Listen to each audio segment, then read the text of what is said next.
Hello, and good morning, good afternoon, or good evening to everyone, especially to our dear students. Hi! Okay, so once again, I'm Sir Pao, and I will be one of your teachers for today. Okay, now if it's okay, I'd like to teach you how my students and I greet each other. Alright? Is it okay? So, I say, Kumusta? With a wave. And then you turn on your cameras and unmute your mics and you say, Sir! Also with a wave, not sir, okay? Sir. A long one. And sound something that sounds like, okay, wait a minute. Not yet.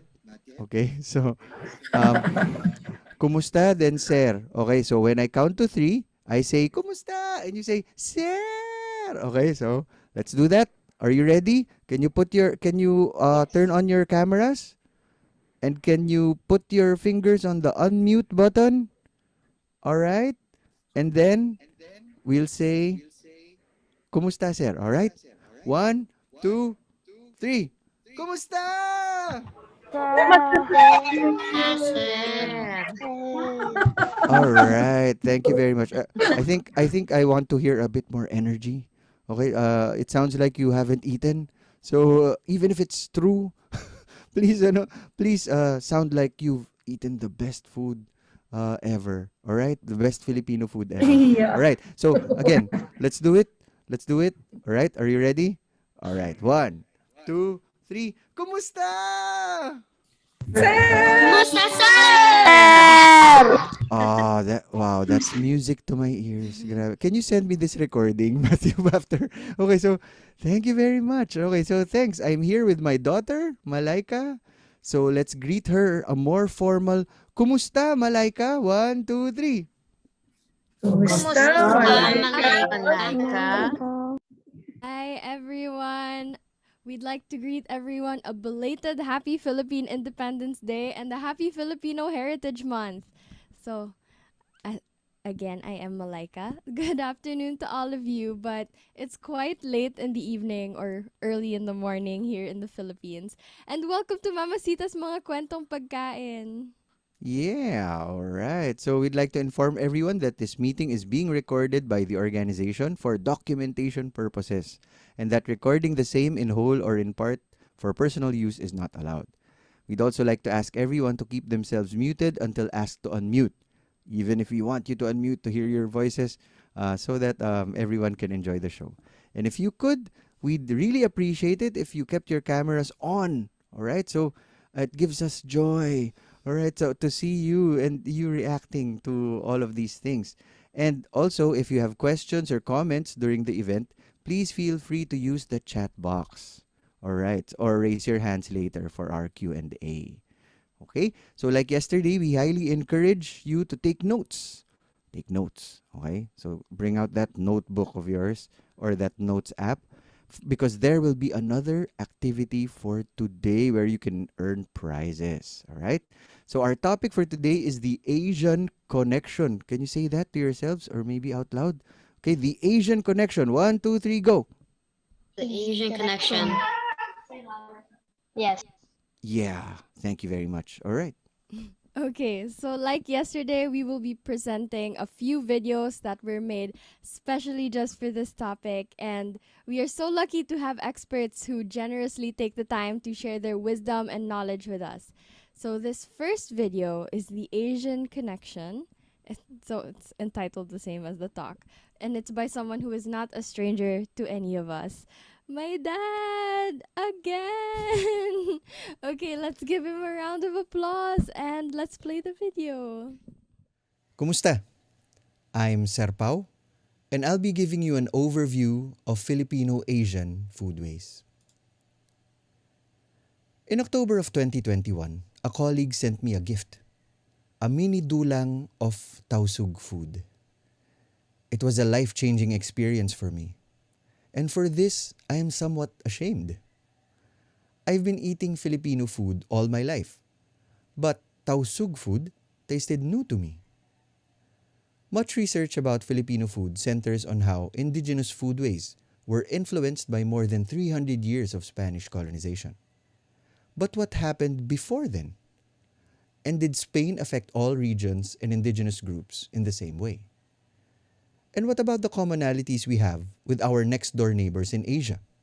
What could explain that? Well, if we look at a Google map of island Southeast Asia, or what is called the Malay Archipelago, we might think that the plants and animals which are common to these neighboring countries came by boat. But a click of a button reveals a much older story. Here we see a lot of light blue patches where the ocean floor is much nearer to the surface. Gloria in History from Below says that in ancient times, about 2.6 million years ago, the Philippines was connected up north to Formosa, now Taiwan. It was also part of or connected to the Sunda and Sahul shelves, which include what is now Laos, Thailand, Vietnam, Cambodia, Malaysia, Singapore, Sumatra, Indonesia, Sulawesi, all the way to Papua New Guinea and even Australia. These were the literal prehistoric bridges of flavor. So now it makes sense that Southeast Asia shares all these plant and animal species that we use for food. Then, 8,000 years ago, the Southeast Asian land masses became island Southeast Asia. But the connection remained through seafaring and intermarriage and trade. Fast forward to the 5th century of the Common Era. India already had trade routes through the Malay Peninsula. By the 7th century, the Srivijaya based in western Indonesia controlled trade in the region, thereby also influencing how culture was shared, foodways included. In the 13th to 16th centuries, the Majapahit Empire influenced Philippine culture with modified cultural traits derived from India. Now, if we spotlight Middle Eastern influence, we would note that in the 9th century, Islam arrived in Southeast Asia through Indian Muslim traders and missionaries. And according to Tarsilas or genealogies, Muslim Malays from Sumatra had already settled in Mindanao by the 15th century. Now, if we take a look at the influence of other Southeast Asian countries, we could note that 14th century artifacts from Thailand were found in the Philippines. And in the 16th century, just as Fernão de Magallanes was dining with Raja Kolambu, the 5th Sultan of Brunei was marrying the Princess of Sulu. Looking back at these lesser-known dates in Philippine history, it is no wonder that Filipinos share many foods in common with our Southeast Asian neighbors, such as the following. See if you can give their Philippine names. This is Cantonese fried rice, Indonesian nasi goreng, and this, of course, is the famous Filipino, what's it called? Yes, garlic rice. In Thailand, Cambodia, and Laos, this is sticky rice with mango. Familiar? In the Philippines, it is most similar to puto maya, cooked here in the picture with black malagkit rice. In Vietnam, this is sticky rice porridge with black-eyed peas, cooked in coconut milk, which Filipinos call ginataang munggo. In Cambodia, we have sticky rice wrapped in banana leaves filled with banana or mung bean. A Philippine version could be bakintol or moron, filled with chocolate. Rice flour rolled into balls, filled with raw sugar, topped with coconut shavings from Myanmar. Sound like our palitaw. Korean steamed rice flour cakes. Philippine puto. Malaysian kuih bingka. Looks and sounds like, you guessed it, bibingka, a simbang gabi favorite. And Indonesian puto bambu, cooked in bamboo segments. Puto bumbong, of course. These are just some recipes using mostly rice and coconut. Now we can say that celebrating Philippine culinary traditions is also a celebration of our Asian connection, which started more than 2.6 million years ago and continues until now. Maraming salamat po at patuloy nating lasapin ang kulturang Pilipino. Wow, that was a really amazing and insightful talk. So let's clap for that. All right. So, okay. So please keep writing your reactions, comments, and questions in the chat box as we move on to the next part. All right. So, um, I don't think the chat box has anything yet, but please put them there, your questions and comments. All right. So, our next speaker finished her Master of Arts in English Language Studies and Bachelor of Arts in English at MSU Iligan Institute of Technology. She teaches writing, language, and literature classes at the Department of English and currently holds the post of Assistant Dean of the College of Arts and Social Sciences. Her research interest is on Mindanao culture and language towards peace and development in the region. So here to explain the Asian connection of Mindanao foodways, we have a video from Professor Siti Nofaisa B. Pasandalan. Virtual clap. Woo! Thank you very much for this opportunity to share about Maranao cuisine and its influences. Like other Filipino cuisine, Maranao cuisine is also influenced by other Asian cultures. But before I share about Maranao cuisine, please allow me to share about us. We are predominantly found in northern and central Mindanao, but you can find Maranao communities in metropolitan cities such as Manila. There are 13 Muslim cultural linguistic groups in the Philippines, sometimes referred to as the Moro people, and the Maranao is the largest. Our sources of livelihood are trading, farming, metalworking, woodworking handicrafts, such as the picture that you see here. That is a panolong, a house ornament usually placed on the roof. Maranao dishes would have 5 basic ingredients. We have scallions or sakurab, and this is a great influence of the Chinese. But unlike how scallions are used in Chinese cuisine, which are sliced or cut, in Maranao cuisine, scallions together with ginger are crushed until it produces pulp. The use of ginger or loya apagirisan is common to Southeast Asian culture. We also have turmeric or kalawag, an influence of Indonesian, and chili pepper or loya atidok, which is used similarly to how the Thai people would use it. If it is not spicy, it's not tasty at all. In the Philippines, Bicol region is more known for spicy cuisine, but generally Maranao cuisine is also spicy. If a dish is made to be not spicy, it would always be accompanied with palapa, a spicy palapa as an appetizer. Palapa is made of scallions, ginger, salt, and chili pepper. This can be sautéed in oil until it becomes a little dry and serve as appetizer. A palapa that is mixed with coconut meat is called tiolo, and this can also be sautéed in oil and serve as an appetizer. Every Maranao house would always have palapa, just as there would always be salt. Maranao cuisine would always make use of coconut, especially coconut milk. We use coconut milk and coconut cream instead of water. And the use of coconut milk is shared with Indonesian and Thai cuisine. Together with coconut, we also make use of glutinous rice as the main ingredient in all Maranao delicacies or sweets. This is a doodle. It's made of glutinous rice, sugar, and coconut milk. But we make use of black and white glutinous rice. And doodle is an influence of Indonesian. Okay, Indonesians also call it doodle, but Indonesians have many varieties when it comes to doodle because they add other ingredients such as durian, jackfruit, mung beans, mango, and even seaweed. But the Maranaos have only innovated with the use of durian.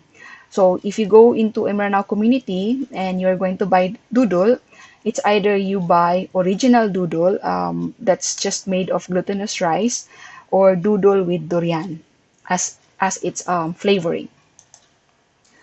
Pagana Maranao is a traditional and customary way of welcoming guests and visitors, and we make use of food trays, and this is shared with the Indonesians and the Thai who would also make use of food trays.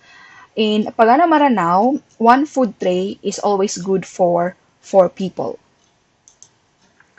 Maranao would cook rice using turmeric and coconut milk, and we call this one kuning. This is similar to the Malaysians pulut kuning, but the difference is in the rice that is used.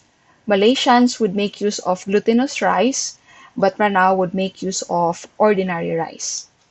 Although there are others who have already started innovating, mixing ordinary rice and glutinous rice for their cuning. Piaparan ang manok is always served in any Maranao gatherings, and this is readily also available in Maranao carinderias. It is chicken cooked with coconut milk and coconut meat with turmeric and palapa, and always or usually native chicken is preferred over your white leghorn chickens. Rendang is beef cooked in slow heat, and coconut milk is used to soften the beef, which is mixed with tiolo. Malaysians call the same dish as rendang, but among the Maranaos, sometimes, and usually it's the preference of many, carabao meat is used instead of beef. And people would garnish it before serving with spring onions or bell pepper. But usually, Maranaos would just cook this one with tiolo.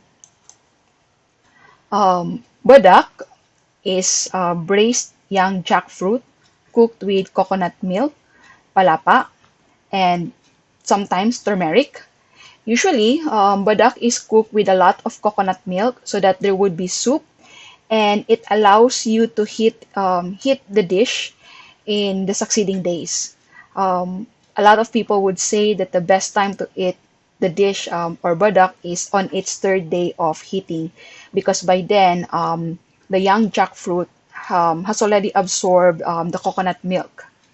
This dish is similar to the Indonesian's gudeg, but the difference is that the Indonesian gudeg would have hard-boiled egg and either chicken or fish or sometimes beef as additional flavoring.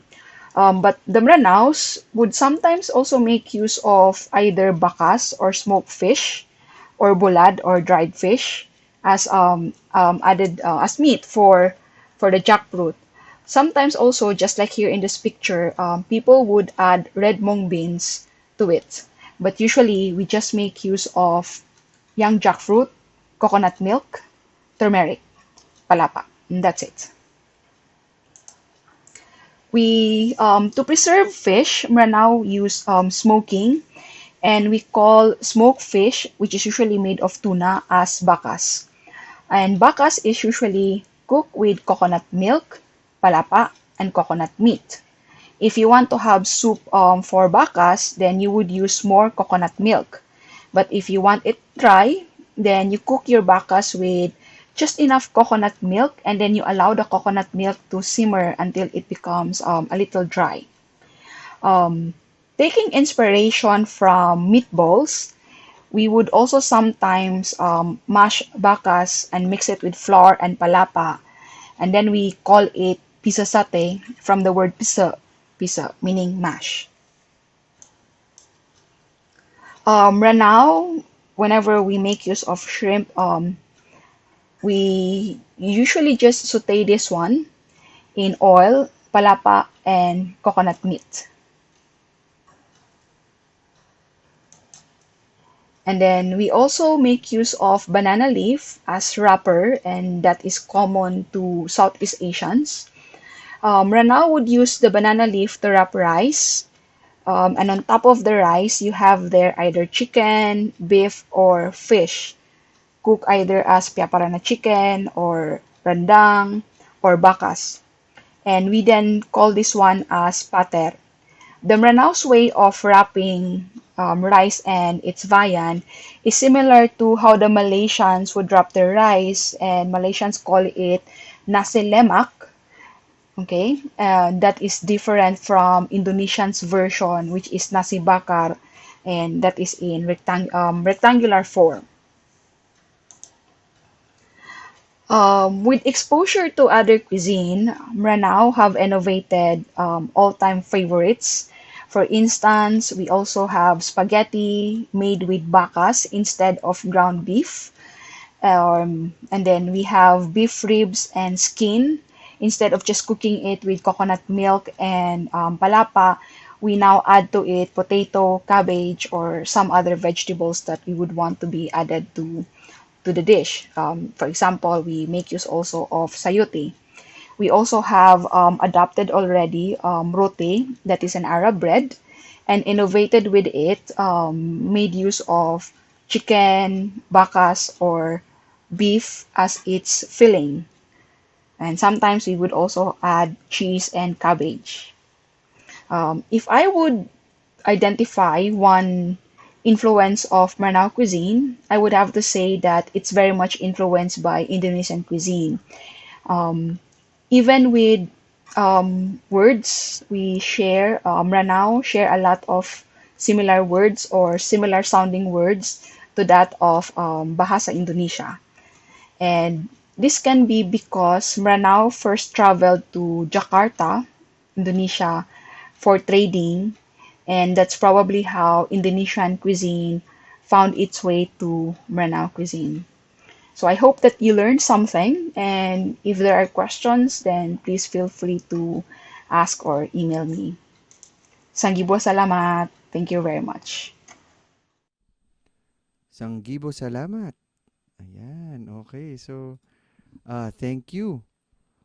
Yes, thank you, Ma'am City, for that very interesting and informative lecture. Before we proceed with the next lecture, we would just like to acknowledge the presence of Consul General Orontes Castro, Consul Mary Grace Villamayor, and of course, the PhilConGen staff. Yes, and in our chat box, our Consul General also greets Principal Flores, Trustee Tanuan, and the staff of the TCDSB run schools. So thank you very much to all of you for having us here to celebrate Filipino Heritage Month with all of you. Okay, our next guest is a certified executive chef of the American Culinary Federation. Her areas of interest are historical, heirloom, and indigenous Filipino cuisine. In 2007, she finished culinary arts and entrepreneurship from the American Hospitality Academy with honors. Between 2007 to 2017, she served as executive chef of two Filipino restaurants, namely Adarna Food and Culture in QC, twice recognized by the Miel Guide as one of the top 500 restaurants in Asia, and Feliza Cafe y Taverna in Taal, Batangas. She was a former columnist for Appetite magazine in 2017 and won second place in the Doreen G. Fernandez Food Writing Awards. So aside from food writing, she also lectures and conducts food demonstrations.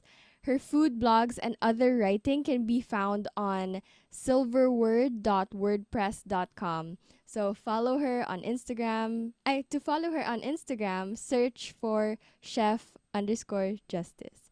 So here is a brand new video about Spanish influence on Filipino culture made just for us by Chef Ginny Villar.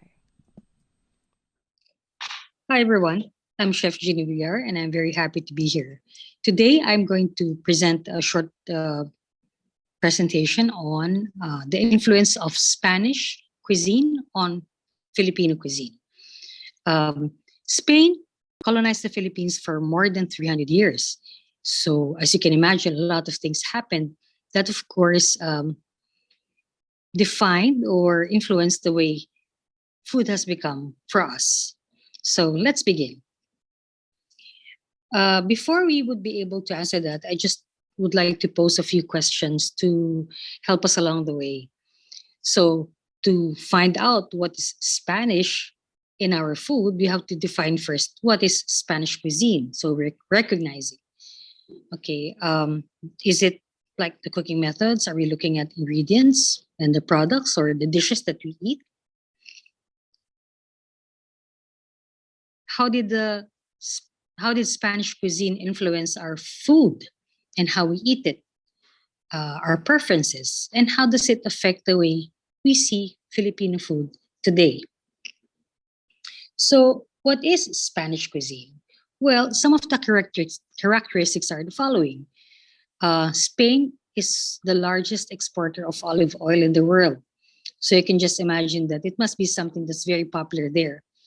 Um, Actually, the first commercial oil, cooking oil that we had in the Philippines was, of course, olive oil. So when they were starting to fry things here, it was with olive oil. The liberal use of tomatoes was also something that influenced us. So uh, a lot of dishes, for example, start with garlic, onion, and tomatoes, or salads have tomatoes and things like that. So it's quite popular. I don't think anyone can see Filipino food without tomatoes anymore. They also introduced certain fruits, one of which is the watermelon, very popular during summer, potatoes, and cocoa or cacao. The Spaniards were the first people to introduce sugar to cacao. So I think we should be thanking them for making um, cacao or chocolate very popular for all ages because of sugar. What kind of spices do they use? They use a lot of herbs like parsley, rosemary, thyme, oregano. Uh, their main meats are chicken, seafood, veal, and of course, they also introduced coffee to the Philippines. What are some of the common dishes that we find in Spain? From that time up to this time, there's gazpacho, which is a cold soup, a frittata, which is an omelette. So it's quite different the way they cook omelette, no? From the American way or the North American way. One very popular omelette is a potato omelette. Then, of course, ham. They're very proud of their ham, and you can see it everywhere in Spain.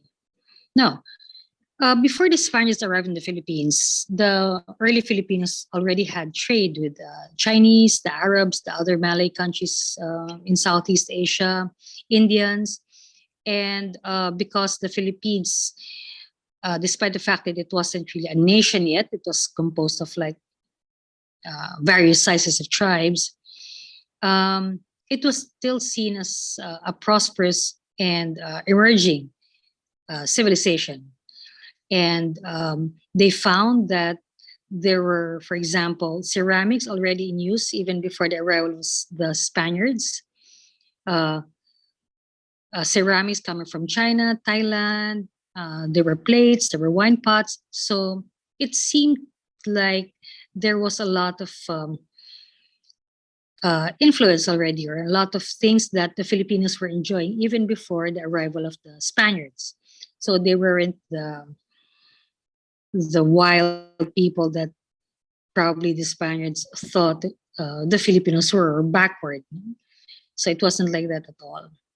And of course, the most of the rulers of these tribes either came from Malay, Asian, or India. So if a leader is called a Raja or a Sultan, most likely those people came from India or influenced by Indian traders who have stayed. Or if they're of Asian descent, then they would be called Datus. Now, what did we find here? What were the fruits that were popular then? Unfortunately, some of these are not so popular anymore, or you can find it only in very specific places. So these are some of the fruits. One is called bago.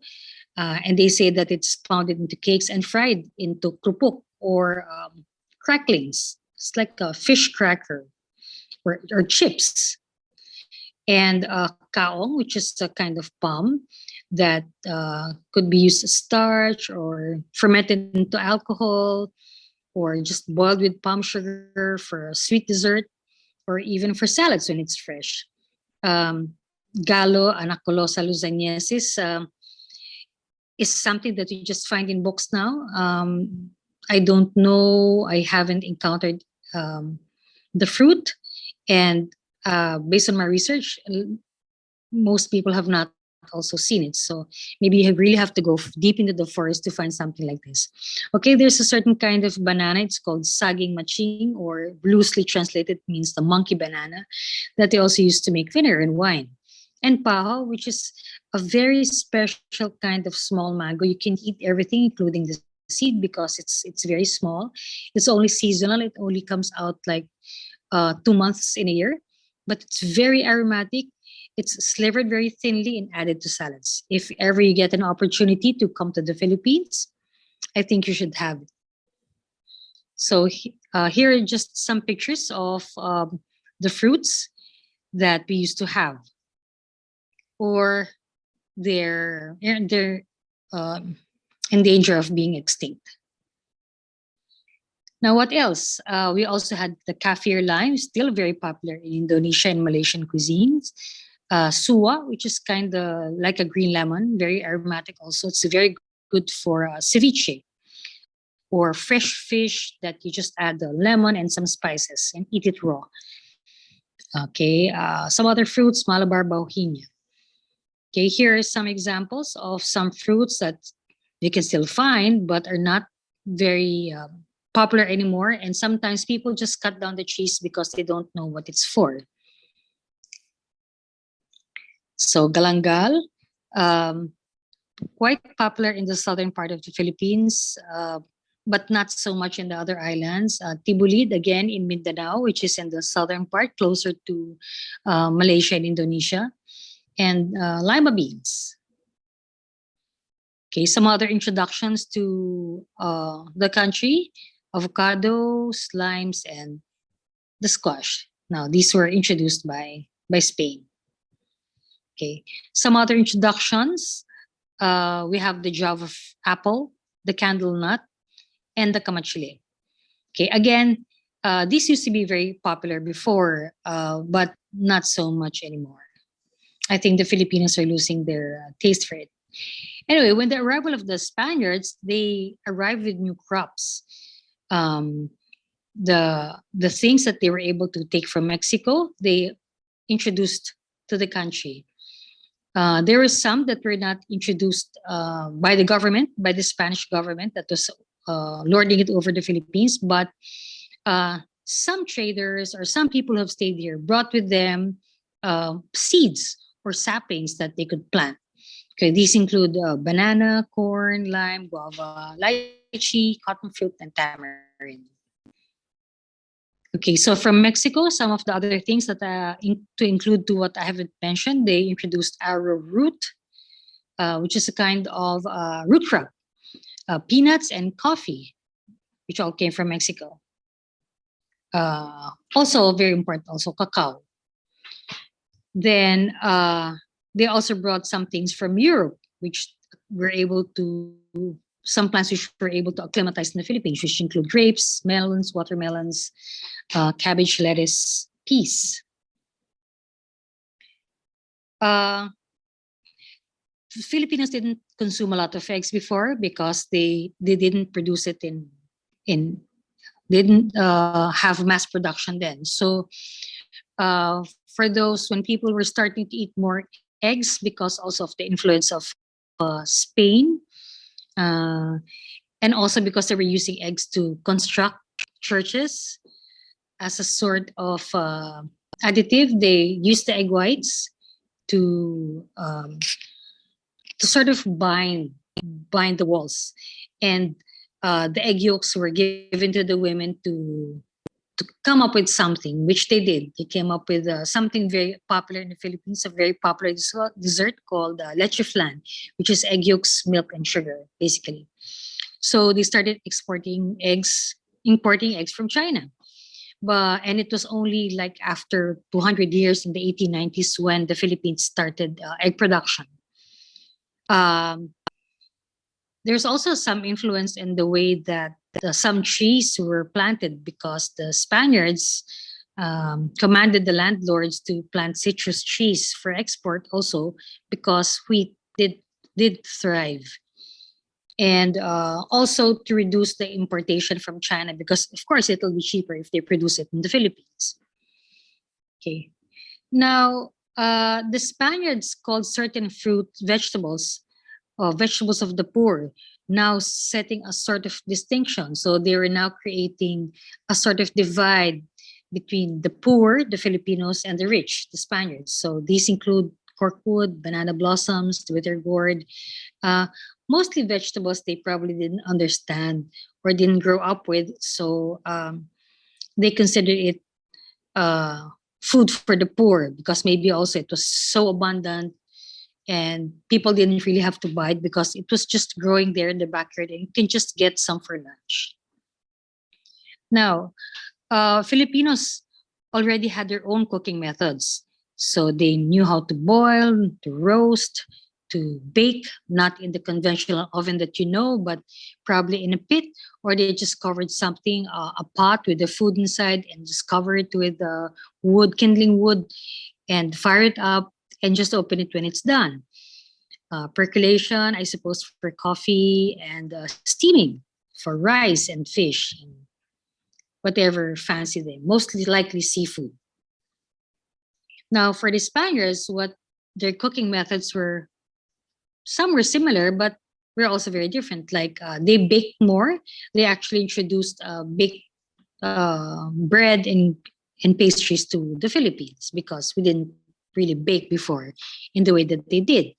So they introduced that. They introduced frying because Filipinos weren't frying a lot prior to this because we didn't have access to uh, bottles and cans of oil. So it was only during the Spanish era when they started importing and bringing oil to the Philippines that Filipinos learned how to fry. Okay, to saute, or they call it sofrito, asado, to roast. Of course, we also did that, and braising meat. It is sometimes said that Filipino cooking is very simple because the ingredients are already excellent. The seafood is so fresh, you don't really have to put a lot of things, maybe just a dip or something to enhance it, a little salt. But uh, they were saying that it was so good that you can already taste the freshness and the flavor, the sweetness of the meat that you didn't have to put all these things. But the Spaniards had a different way of thinking and they had a different palate. And therefore, of course, when they came here, Filipinos became aware. Uh, the Filipinos didn't really, the Spaniards didn't really make a conscious effort to teach the Filipinos for them to enjoy the food.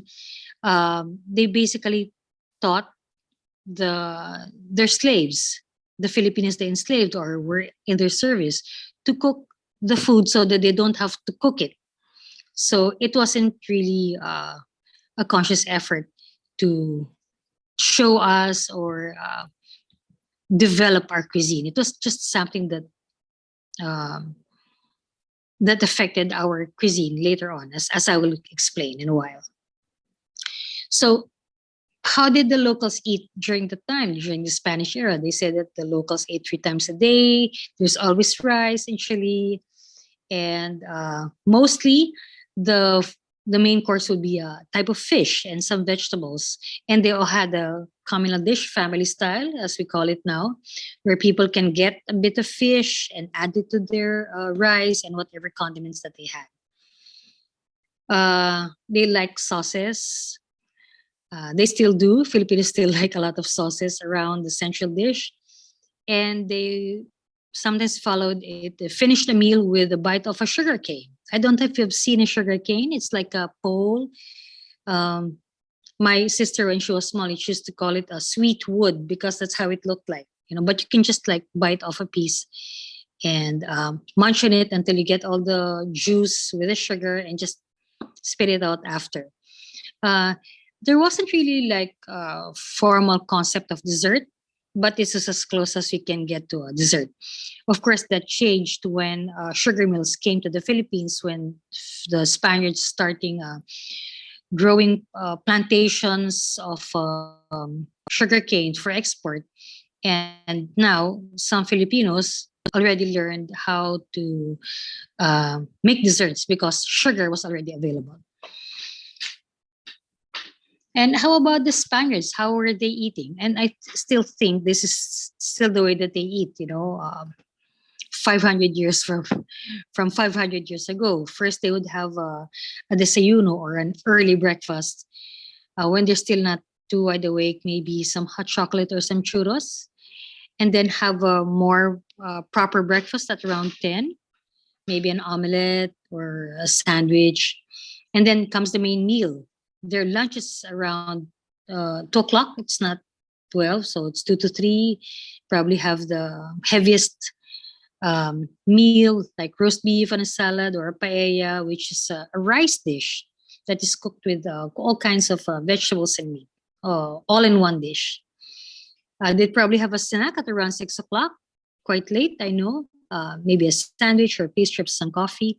And then for dinner or cena, they call it, is between 8 to 10. So they have a lighter meal of fish or chicken, a salad perhaps. And then after that, if they still want to go out, and there's a culture of going out to small clubs and having tapas. So they're like small dishes, again, of uh, octopus seafood or bits of roast beef, a little salad, some bread, and they have it with their drinks. It's like appetizers that they have after dinner. Now, how did Spanish food get to our cuisine? Well, first, the trade, the galleon trade. When the Spaniards arrived and they were trading, of course, some of these goods arrived, and Filipinos began to be familiar with it, experiment with it, or to probably enjoyed it as they traded it. Or as I've said earlier, some of the plants have been planted here, the vegetables, because it'll make it easier to trade instead of getting it from some other country to transport. There's less travel time, and the quality of the produce will be better. There's religion. For fiestas and rituals, the priests integrated certain types of food to be able to make religion also, I suppose, more palatable. uh, to introduce it, for example, they would have cookies called Saint Nicholas cookies that are blessed. And they sort of are like medicine. They are put in bottles after being blessed in church. And when a child is sick, they are given this cookie in the belief that it'll cure the child. Okay. And then there's convent school for the rich young Spanish ladies who have been brought here, or have been born here. Um, they were taught Spanish cuisine so that when they get married, they would be quote unquote proper wives. Of course, not the way we think now, but since their main purpose in life, supposedly during that time, was for the women to get married and be good wives and good mothers, they had absolutely had to know how to cook. So they were taught, and also in case they don't get married, they would have that skill to rely on by producing great food that they can sell so that they can support themselves. The hacienda life or the plantation life, Spanish officials and businessmen, of course, hired local help, or even imported cooks from abroad if they're really very rich. And the Filipinos in the kitchen learned how to do it, learn how to cook it so that they can serve their masters. Those who have stayed on to live here finding that life is good here, of course, they had to have people to rely on because they cannot always be cooking it themselves. What did they cook? Well, they had asados or a barbecue. Okay, estofados, pochero, which is a stew, croquetas, meatballs, relleno, stuffed. It's like your stuffed turkey. Okay, and also the method of sautéing, which they call ala sofrito. Uh, they cook pastries and cookies. They still have we have a sort of a brioche. It's called an ensaimada, which is a local innovation. Nougats and milk candies called pastillas, and bread. Okay, in many forms. So they introduced bread to Filipinos who only used to eat rice or maybe steam the rice cakes. But of course they also had to indigenize because some of the things that they like couldn't be exported because by the time it comes to the Philippines, it might already be um, in poor conditions. So they had to learn how to indigenize the methods and ingredients, like pickling mangoes in lieu of olives, or arrowroot flour instead of wheat flour, and coconut milk instead of milk, cow's milk, and thereabouts. Okay, so to sum it up, how did Spain find its way into our plates? The Spaniards who taught locals to cook and to serve Spanish food. Uh, Filipinos who studied in Spain because that was the popular thing before. If you're rich, you send your sons, not the ladies. They just stayed here. The sons were sent to Spain, and when they come back, of course, with a developed taste for Spanish food, would show Filipinos how to have a good time, quote unquote, by cooking Spanish food or teaching their families how to do it. Convent and rectory trained chef cooks who, because after the Spanish were sent away, these cooks were prized. The ones that were trained by the priests or the Spaniards, they're very prized because the rich Filipinos now took them in so that they can cook Spanish cuisine. Sort of like it was a status symbol to be able to say that you're able to afford Spanish food and you even have a trained Spanish cook to do it for you. And of course, the convent girls who eventually did marry into Spanish or Filipino families and teaching their girls in turn the ways of the Spanish cuisine. The introduction, of course, of new fruits and vegetables that I've mentioned earlier in the presentation, cooking methods, all these influenced Filipinos to experiment with new ingredients that were found until they have become part of the cuisine. The interesting thing about this is that Mexico and the Philippines have certain dishes that have the same names but totally totally prepared differently. It's because Filipinos didn't really know how to um, cook. They cook it in certain ways, the way they're traditionally cooked in their mother country.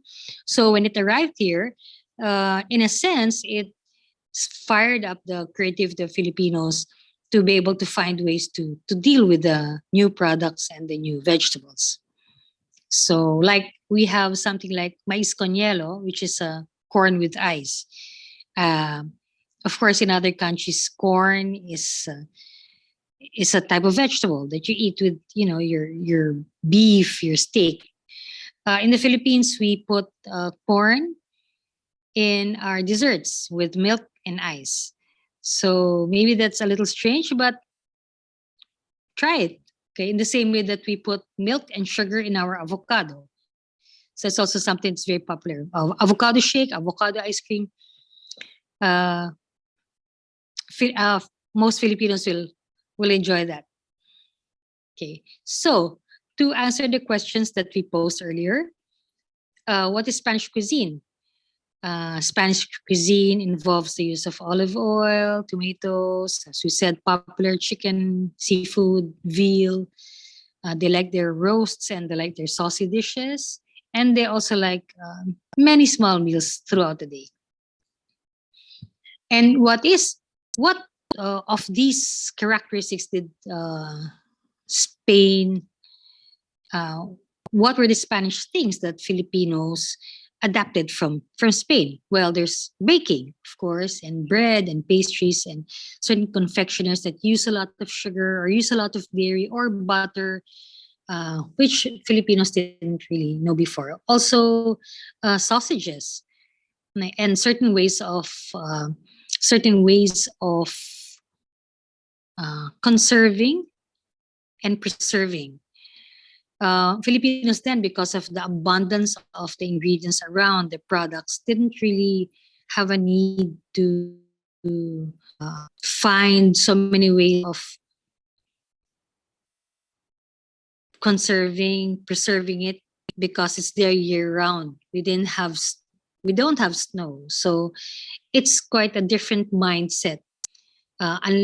Compared to a country, for example, which experiences snow, and therefore they always think of how to preserve the food so that they can use it for uh, another season when it would be difficult for them to uh, prepare or to find food. So I suppose that also is a very different way of looking at food.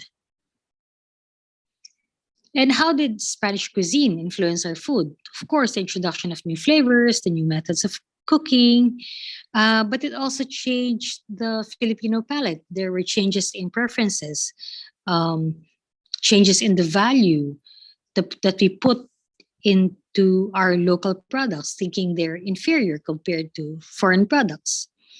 Um, the development of large plantations to single crops like sugar or tobacco or rice also meant the loss of many indigenous fruits or trees, and sometimes Filipinos, are not familiar with them anymore. And of course, the changing attitude towards local food and of these fruits.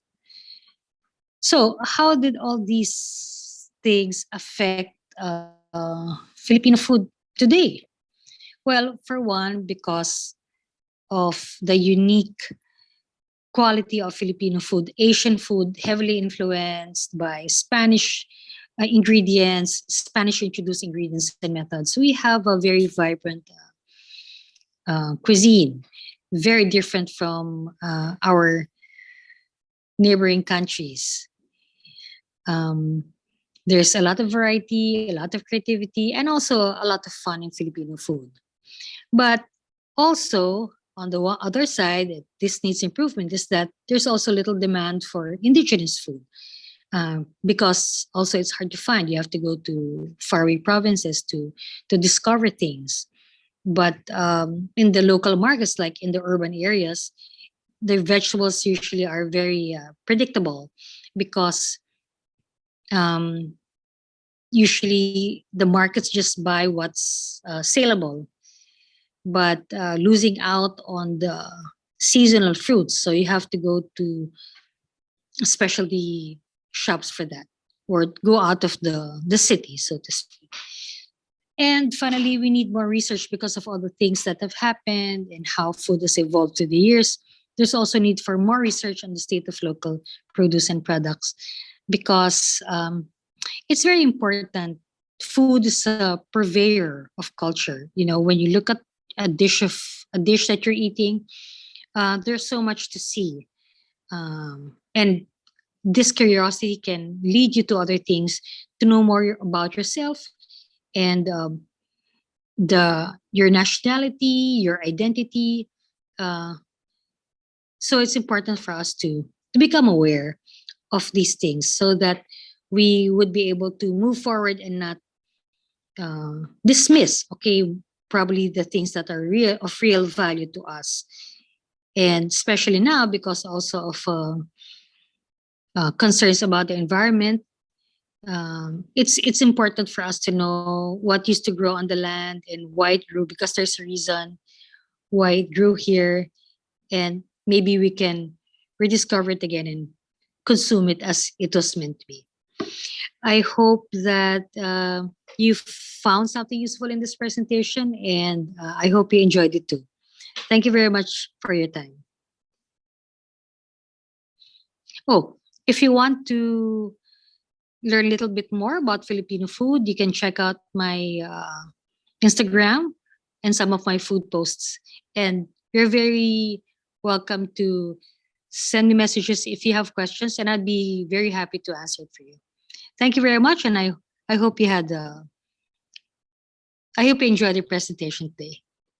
All right. So we'd like to thank Chef Ginny for that very comprehensive discussion. Actually, that was only an excerpt of her full lecture, which we will give you the link to. So Matthew will drop that in our chat box. Okay. So if you want to watch the full lecture, um, there's really so much to talk about when we think of Philippine cuisine. So actually, our title for today could be an introduction to the Asian and European connections of Filipino cuisine, because we could write books on them, and books have actually been written on these topics. So, right. So now, Mala, I think we have some time to look at our chat box. I All saw an right. interesting comment here. Can you read that, Malay? Oh, okay. We have a comment from Cherry B. Cubao. It says, Palapa seems like an interesting base for most Yeah, dishes. so I've been eating palapa. Palapa pala dapat Oh, yun. palapa. Oh, yun. But I've been eating. Actually, I ate it. I ate some of it for dinner just a few hours ago. So, yeah, it's a very interesting base for most dishes. And it's made from a special kind of scallion that you can only find in that area, in the Lanao area. So, yeah, it's very special, and I'm very lucky to have a bottle of it in my refrigerator. So, yeah. So, okay. All right. Now is the moment you've all been waiting for. Thank you for all those comments that you put in the chat box. So, all right. Yes, time to win prizes. Only in Lana. Oh, I'm not sure if how common it is in other places, but the only place I've seen it is in yes, you were gonna ask how to make it. I think if you are in Metro Manila, you can find some of it imported from Mindanao in Quiapo. So because there's a Maranao community in Quiapo, so if you can find them, uh, they will have that available. So it's the only way to taste the authentic palapa. But actually, if you haven't tasted it yet, you won't be able to make your own because it's unsubstitutable. So you have to taste it first, then you can make your own. All right. So okay. So thank you very much. Okay. So before we end, we just have a few announcements. Take it away, Malaika. Okay, so firstly, Fun Philippines Toronto Street Festival will be happening on July 23 and 24, 2002 at Little Manila, Bathurst Street, corner Wilson Avenue, North York, Toronto. So this event is organized by the Philippine Legacy and Cultural Alliance, and everyone is welcome. There is no entrance fee, so you can just drop by and look around. When you're there, be sure to take part in Mamacita's sampling and selling activity. They will be featuring dishes made with Mamacita's oyster sauce and barbecue marinade, which sounds so good. So, yes, again, be sure to drop by Little Manila on July 23 and 24 for Fun Philippines Toronto Street Festival. All right. Secondly, this is called the Mga Kwentong Pagkain series, the seminar, but there's also Mga Kwentong Pagkain contest. Okay, so can we show that slide? It's still ongoing and you can still join. So, kids, why don't you join this contest? The details are flashed on the screen for those who want to share their Filipino food stories. Think of how unique your Filipino food story would be if it's from Canada. Okay, so join our advocacy in helping to spread knowledge and love for Filipino cuisine around the world. Okay, and finally, our next MKP Toronto Talk will be tomorrow at the same time, and we will be using the same meeting link. So that's it for today. Okay, so see you all again tomorrow for our last session. When I say paalam, you say sir again, okay? So it's paalam, sir, okay? So one more time. Thank you.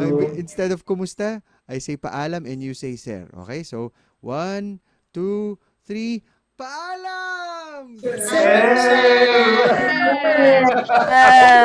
Oh man, you should Thank give me you. this Thank recording. you. All right, thank you very much.